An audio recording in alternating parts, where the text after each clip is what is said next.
Так вот, Бен,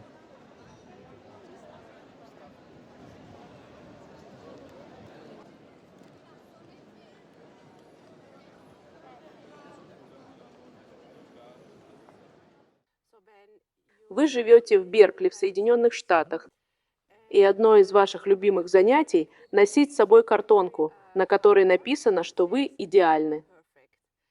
И вы идете по улицам своего города и показываете это машинам и людям. Зачем? У меня был действительно плохой день. Однажды я вспомнил, как в 2000 году встретил бездомного мужчину, который говорил это людям. Он просто садился на углу и говорил это. И я спросил его, зачем он это сделал, и он сказал, что он единственный человек, которого он не может видеть. Так вот, если он говорит, что вы совершенны и вы это чувствуете, это отражается на вас. Верните ему это чувство. И таким образом это как зеркало, что-то вроде отражения. И вот я каким-то образом вспомнил об этом и сделал этот знак. Я подумал, что, может быть, это поможет мне почувствовать себя лучше. Я нахожусь в Сан-Франциско, выхожу на главную улицу Линкольн-авеню и сажусь. В то время я даже не наблюдал за людьми. Я просто выполнял дзен, как будто сидел там, а знак был напротив меня, и я просто сидел. И тут подъезжает эта женщина, и она говорит, опускает стекло, и она говорит, извините меня, и она плачет. И она сказала, большое вам спасибо. Мне действительно нужно было это увидеть. И в тот момент, именно в этот момент, это было похоже на что-то просто было похоже. Да, это нечто большее, чем просто для меня. Или это нечто большее, я не знаю, это просто вызвало взрыв желания сделать это. Это была одна из инструкций, типа «сделай это». И вот я проделал это еще пару раз, а потом переехал. И тогда это было у меня на окне, где я жил. И тогда. Примерно в 2008-2009 годах я просто начал делать это практически каждый день. я стараюсь делать это каждый день. У меня не всегда это получается, но я занимаюсь этим уже 2 года. Какова реакция людей? Обычно это примерно 40-20. Так что 40% людей будут довольны. Ну, типа, да, вы знаете, и 40% будет все равно, типа, они на самом деле ничего не будут делать. А около 20% скажут, что никто не идеален. Или, знаете, будут ворчать.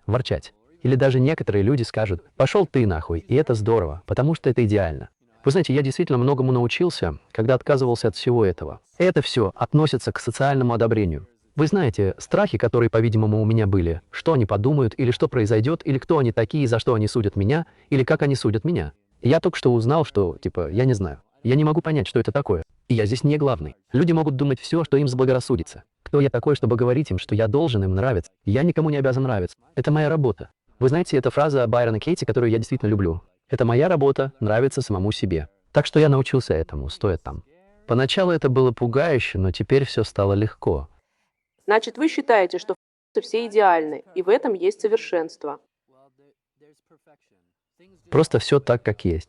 Так вот, я заметил, что эти слова оказывают какое-то влияние на человека. Кажется, что кто-то может столкнуться с ними, и действительно произойти может что-то, за что я не отвечаю, но они чувствуют себя лучше, и это нечто большее, чем просто дать им мороженое. Недавно одна женщина рассказала мне, что ее двоюродный брат был в глубокой депрессии. Он хотел покончить с собой. А я раздаю такие маленькие открытки. И вот он шел домой и увидел ее на холодильнике. И он просто остановился, посмотрел на нее и подумал, о, ладно. А потом она сказала, что он больше не в депрессии. Так что я этого не делал, но такое послание действительно может помочь, потому что совершенство — это, знаете ли, нечто дерзкое. Это совсем не похоже на совершенство. Ни в коем случае. Знаете, мы не можем быть совершенными. И это просто так, как есть. Так что даже совершенство — это немного натянуто. Это так, как есть, но это слово, похоже, действительно помогает некоторым людям. И мне это нравится. В общем, я так это вижу. То есть оно идеальное? Оно идеальное. Идеальное. Под всей этой суетой, беспокойством и борьбой за то, чтобы быть человеком, скрывается спокойное, ясное место, которое есть в каждом. И мне нравится напоминать людям об этом. И мне от этого очень хорошо. Это очень эгоистично. Я держу плакат, потому что мне нравится, когда людям хорошо. Это просто наполняет меня. Расскажите нам подробнее об этом спокойном месте, о котором вы только что говорили.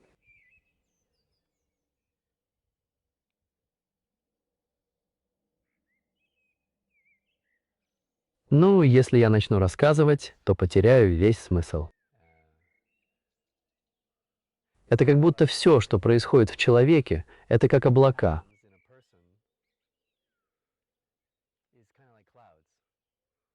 Мысль подобна облаку, эмоция подобна облаку, чувство подобно облаку, ощущение подобно облаку.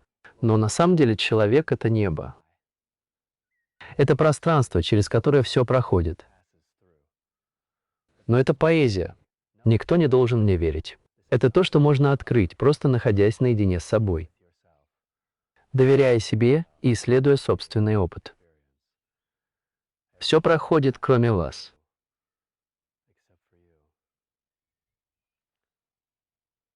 И за этим так легко наблюдать. Если вы посмотрите на небо, то увидите, что оно никогда не движется.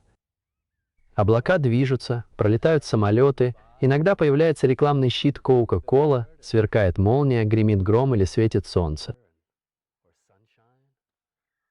Но пространство, в котором все это происходит, совершенно неподвижно. И это своего рода поэтический способ попытаться объяснить, что это такое. Что это за штука?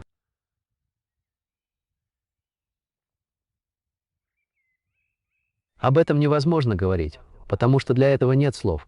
Так что мы можем делать вот что. Снова и снова, снова и снова, снова и снова, и в какой-то момент, возможно, это создаст достаточный импульс, как в водовороте.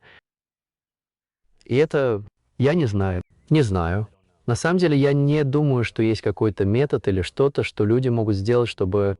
Просто я заметил, что если я сижу вот так, то есть что-то, что совершенно неподвижно. Есть что-то, что не является объектом. Когда вы открыли для себя это тихое место? Не знаю, открыл ли я его, потому что это то, что есть на самом деле. В противном случае, если отвечать просто, то это было в 2008 году. У меня был очень тяжелый период, пара месяцев, и я был в глубокой депрессии. И я вышел на веранду своего дома в горах и очень искренне прошептал, обращаясь к звездам: «Боже!»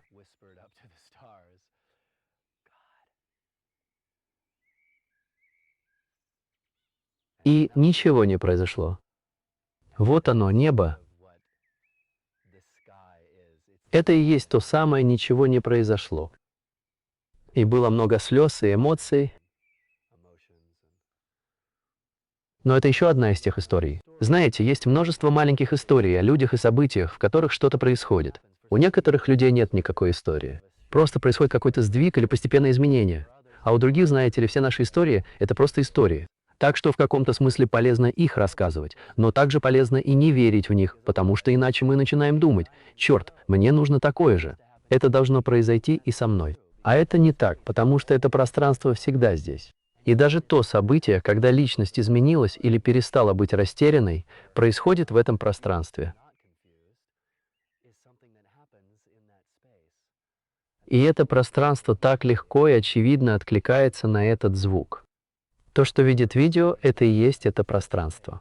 То, что видит лицо, это и есть это пространство. Ничего нельзя сделать, чтобы попасть туда, потому что это уже то, что здесь есть.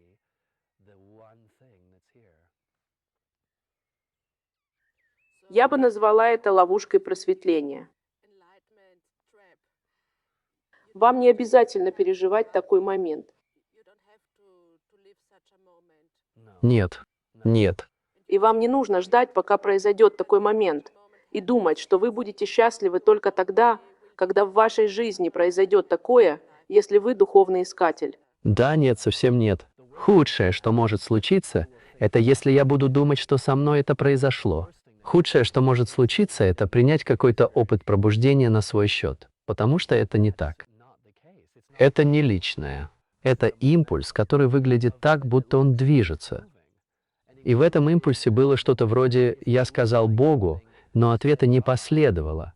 А потом произошло переключение от замешательства к ясности.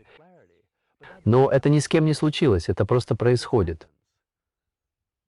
Так что это про просветление. Просветление не происходит с человеком. Просветление — это конец того, что жизнь воспринимается как нечто личное, в том смысле, что я отделен от всего. Или в том смысле, что это личное на самом деле. Я могу выразить это только так. Это не личное. Это не имеет никакого отношения ни к Бенджамину Смайту, ни к кому-либо еще. И в этом ловушка. Люди, которые ищут, смотрят по сторонам и думают: Ну вот, с таким-то это случилось. Как будто с человеком ничего не происходит. Происходит то, что ощущение себя как личности просто исчезает. И это разочаровывает, потому что никак не облегчает жизнь. Страдания по-прежнему случаются, жизнь по-прежнему происходит, но ничто не воспринимает это как личное. Ничто не говорит «вот так» или «хочу еще». Это просто жизнь, это просто так. Возникает какая-то прозрачность. Как будто эти события теперь проходят сквозь тебя. Конечно, вот что я имею в виду. Да, можно и так сказать. Просто они происходят. И это быстро. Как у ребенка. Знаете, ребенок чувствует это как Вань. Знаете, они просто все чувствуют. И это так, но это не личное. Это не похоже на «О, вот как я это делаю». Вот как это происходит. Очень, очень быстро, очень грубо. Типа, сейчас страдать еще хуже. Вот в чем дело, понимаешь? Типа, ой, понимаешь, ты хочешь просветления. Что же, будь осторожен, потому что сейчас все еще хуже. Больнее. Все причиняет больше боли. Потому что нет фильтра. Никто не принимает это на свой счет. Так что получается, что нет вышибалы у дверей, который бы не пускал. Мол, нет, извините. Да, ты хорошо выглядишь. Заходи. Все приглашены на вечеринку, и там полный аншлаг. Так что боль становится еще больнее, грусть еще грустнее, а радость еще радостнее. И это не имеет отношения к кому-то конкретно. Жизнь становится более насыщенной. Намного более насыщенной. В каком-то смысле более спокойной и в то же время более насыщенной, даже когда спокойно. Не могли бы вы рассказать, как вы пришли к этому состоянию? Нет, Расскажите о технике, нет, о рецепте. нет, нет. Есть много людей, которые предлагают морковку, но ничего нельзя сделать, глядя этими глазами, потому что здесь ничего нет. Здесь нет никого, кроме жизни. Жизнь, никто ничего не может сделать. И многие люди, кажется, пытаются делать что-то. Но этими глазами никак. Потому что это ловушка. Как будто я должен что-то сделать. Я могу что-то сделать, чтобы стать больше тем, кто я есть. Как будто жизнь ищет жизнь, и нет места, где ее нет. Вот почему поиск причиняет столько боли. Я ищу то, что есть здесь. Оно прямо здесь, и я ищу его. Так что если я перестану его искать, но даже это невозможно. Я имею в виду, что это все равно может звучать как метод. Так что я не... Если бы я сказал «сделай это», вы бы послушались, и это было бы ужасно. Потому что все знают. Все знают, что нужно просто полностью доверять своему собственному опыту. Таким образом, то, о чем вы говорите, очевидно, уже существует.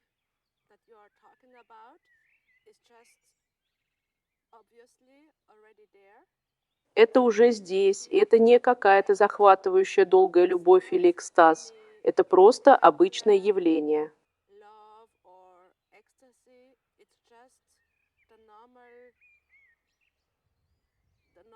Спокойствие или обычное повседневное существование, или как бы вы это описали? Ну что же, любовь, радость, блаженство, чувство связи и единства. Вот что это такое. И все то, что кажется происходит, все это может произойти. Просто ни с кем такого не случается.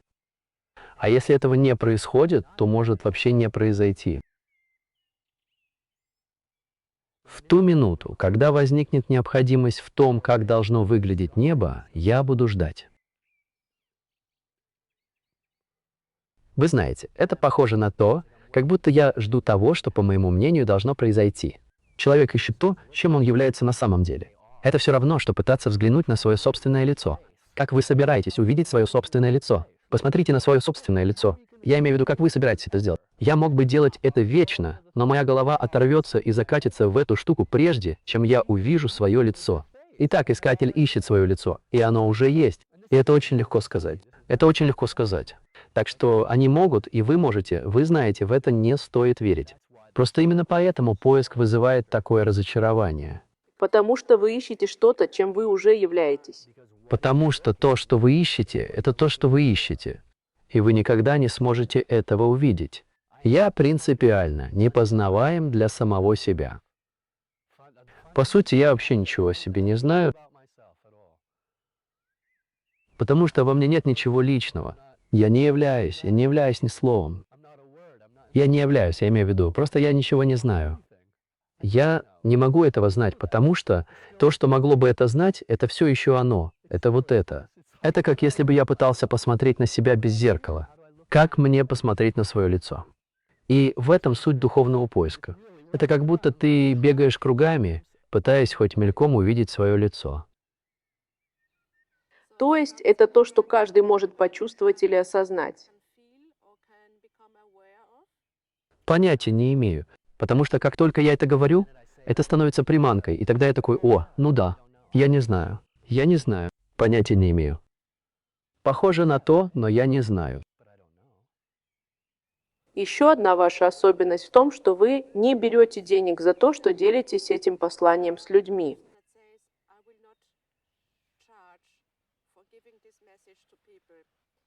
И в своих видео вы высмеиваете тех, кто платит за участие в семинарах, чтобы получить это послание.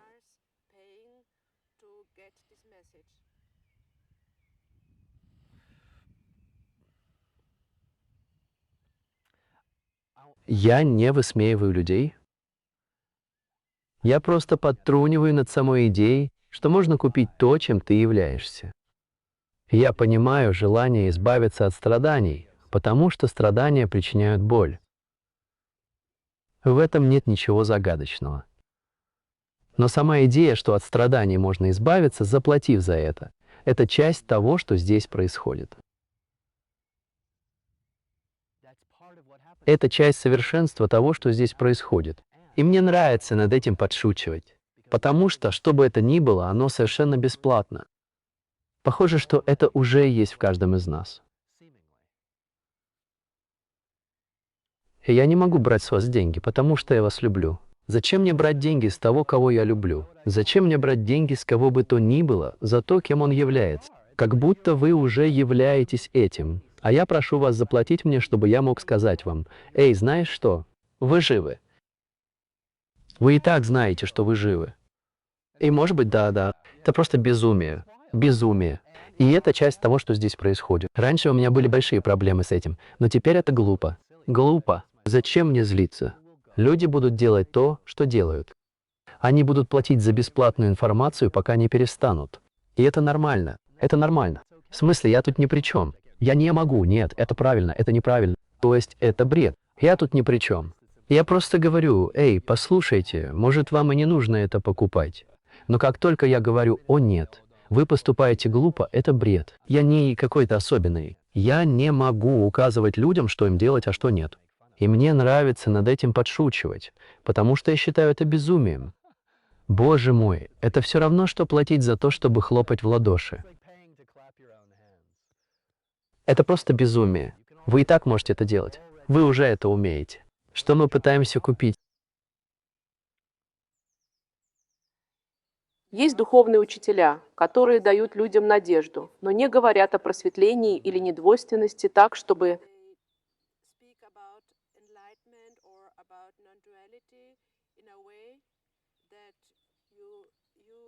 вы чувствовали, что в конце концов обретете больше свободы, счастья, внутреннего покоя.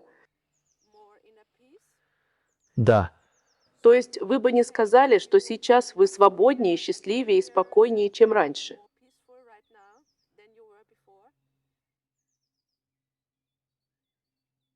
не знаю. Не могу сказать.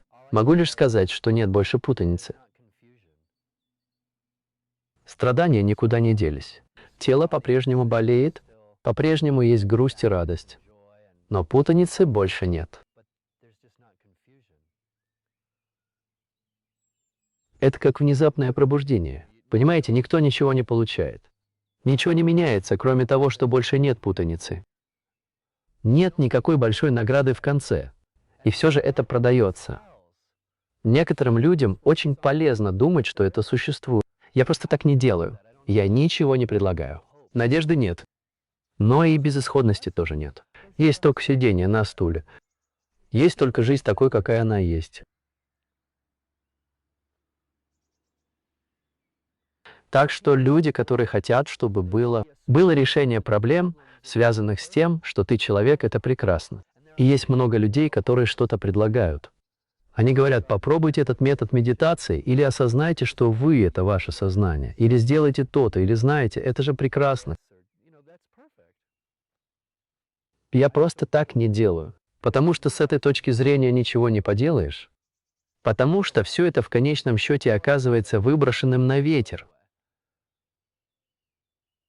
Я встречаю много людей, которые годами ходили к разным гуру. А потом они приходят и говорят, все это было чушью. И я такой, ну, не то чтобы чушью, просто ничем. Ты по-прежнему просто ты. Мы по-прежнему просто мы, кем бы мы ни были. Это большой жирный вопросительный знак. Я сам для себя непостижим. Сколько бы практик ни выполнял, в какой бы истории ни зациклился. Неважно, что я о себе думаю. По сути, это загадка, кем бы мы ни были. И так в конце остается вопросительный знак. О, да, это забавно. В конце остается незнание. И я ничего не узнаю и каким-то образом нахожу утешение в том, что ничего не узнаю. И это утешение и незнание никак не помогают мне в жизни. Это познание. На самом деле это не познание, а принятие. Это принятие того, что все так, как есть. По сути, все так и есть. И это не значит, что если у меня в ноге заноза, я не могу ее вытащить. Это не значит, что если я вижу, как кто-то страдает, я не могу подойти и попытаться помочь. Это не значит, что если на меня едет машина, я не отскочу в сторону. Верно? В том, как все устроено, есть разумность, но нет какого-то окончательного решения. Нет проблемы в том, чтобы быть живым. Есть только это.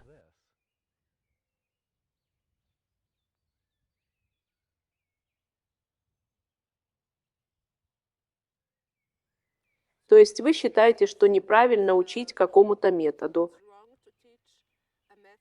Я имею в виду, вы бы сказали, что любой учитель, который говорит вам, что нужно выполнить эти действия, чтобы попасть в это место или приблизиться к нему, плохой учитель.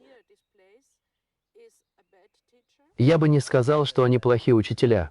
И честно говоря, я бы просто сказал, что они делают то, что делают. Я не знаю, может, они и сами не знают ничего лучшего. Знаете, я думаю, что любому, кто говорит, что есть какое-то место, я бы просто посоветовал обратить внимание на то, что любой, кто это говорит, по сути, что-то продает. Они надеются, что вы купите их книгу. Они надеются, что вы купите их DVD.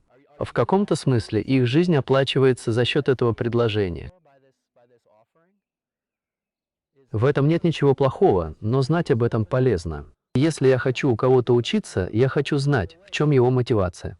В чем его основная мотивация? Но нет правильного или неправильного ответа. Люди пойдут, люди заплатят. Это часть представления. Я просто хочу отметить, что в этом нет необходимости.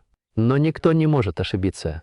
Это невозможно. Это все равно, что сказать, что цветку не место там. Понимаете? Им не нужно идти на ретрит. Это все равно, что сказать, что дерево не должно быть такого цвета. Я хочу сказать, это безумие. Учитывая это, я бы еще добавил, эй, знаете, это же бесплатно. И вы можете найти это в своем шкафу быстрее, чем в зале для медитаций. Потому что это вы. Найти это проще всего. Готовы? Вот и вы. Значит, вы тоже находитесь в духовном поиске.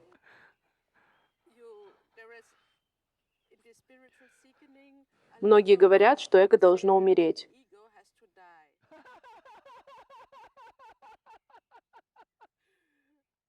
Вам это кажется забавным. Что в этом смешного? На самом деле я не знаю. Я просто желаю им удачи.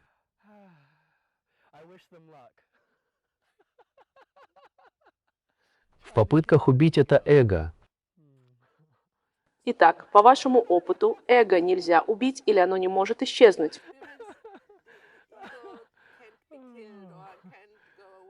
Что?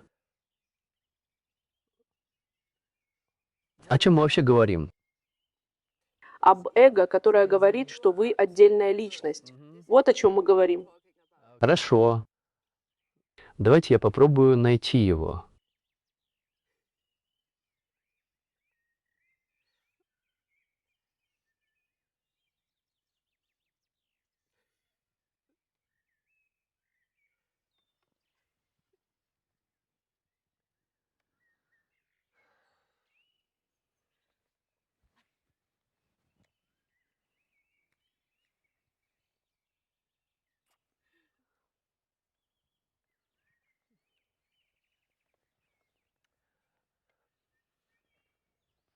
Не уверен, не понимаю, о чем они говорят. Но раньше вы говорили, что в какой-то момент в вашей жизни ощущение себя как отдельной личности превратилось в нечто безличное.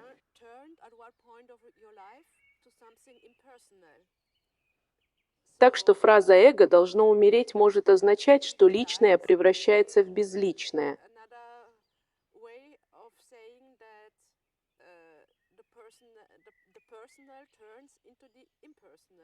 Что же, самое интересное, что оно никогда не было личным. Оно всегда было безличным. И было это крошечное, личное чувство. Так что, возможно, это и есть эго. Не знаю.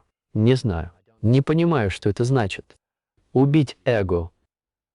Потому что я пытался убить эго. Эго — это просто я на латыни.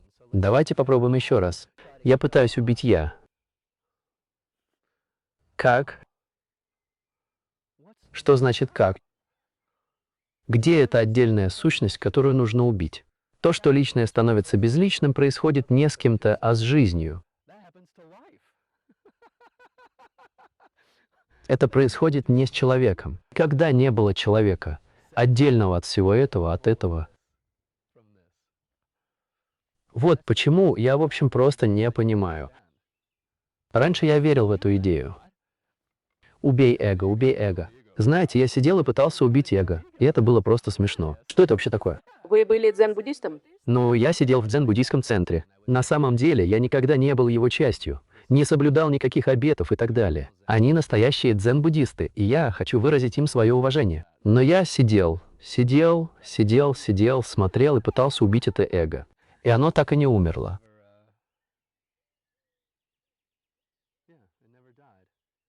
Потому что его никогда и не было. Оно никогда не отличалось от жизни.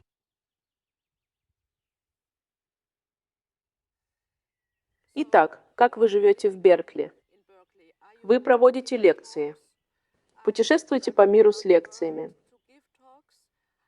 Хотите ли вы распространять идею об отсутствии личности, недвойственности? Ну, я просто живу, думаю, что я делаю. Знаете, это просто живет своей жизнью. У меня нет ощущения, что я это делаю. Мы говорили об этом на днях, и я как будто нахожусь внутри жизни. Время от времени я задаюсь вопросом, что вообще происходит? Итак, я еду в путешествие. Да, я был в Австрии, потом поеду в Швецию, потом у меня запланирован сатсанг, но я ничего не организую, просто принимаю приглашение. Кажется, это снимает с меня всю ответственность, потому что я просто прихожу и делаю то, что делаю, и ничего особенного не происходит, потому что никто ничего не упускает. Никому не нужно приходить. То есть, в смысле, ничего такого никто ничего не упустит. Так что, если кто-то придет, отлично. Если что-то пойдет не так, если мы будем говорить, а кто-то уйдет, думаю, о, круто, как бы там ни было, или все это окажется ерундой. Я имею в виду, что все пройдет идеально, потому что все уже закончилось. Когда вы разговариваете с людьми, что вы им говорите? Какое послание вы им передаете? Самое простое, что я, как мне кажется, продолжаю повторять, это доверять себе. Просто доверяйте себе. Не доверяйте мне, не верьте мне, не верьте. Я не могу сказать вам, кому верить, но не верьте. Просто доверяйте себе. Вы все равно будете делать то, что делаете. Но людям, похоже, очень полезно встретить кого-то, кто скажет: «Я, черт возьми, не знаю, что делать тебе, но держу пари, ты знаешь». Никто на свете не знает, как быть таким, как вы. Никто на свете не такой, как вы. Никто на свете не такой, как кто-либо другой. Каждый человек совершенно уникален и самобытен. А что, если все эти записи не имеют никакого отношения к слушателю или к вам? Или, как бы круто это ни выглядело, этот человек просто знаменит в духовном мире. Неважно, насколько он высоко поднялся, сколько у него денег, насколько просветленным он выглядит. Или что, если в итоге все, чем он хочет поделиться, не имеет к вам никакого отношения. Вот что я повторяю снова и снова. Потому что я вижу только прекрасные, уникальные проявления жизни. То есть вам не нужно, чтобы кто-то говорил вам, как вам жить или что делать, чтобы достичь счастья или чего-то еще. Или просто чтобы жить. Вам даже не нужно, чтобы я говорил вам доверять себе. То есть, в общем, то, чем я делюсь, это просто смешно. То есть это смешно. И такое случается. И вроде как приходит приглашение, и я иду. Но никому даже не нужно это слушать. Я умру через 5 секунд, я умру. С миром все в порядке. То есть даже больше, чем в порядке. Он по-прежнему удивительно совершенен. Так что никому не нужен никто другой. И похоже, мы все здесь для того, чтобы есть, танцевать, играть и подбадривать друг друга. Друг друга, любить свое эго и свою личность. Конечно. Разницы нет, так что да. Можно пытаться любить свое эго так же, как можно пытаться его убить. Это было бы так же забавно.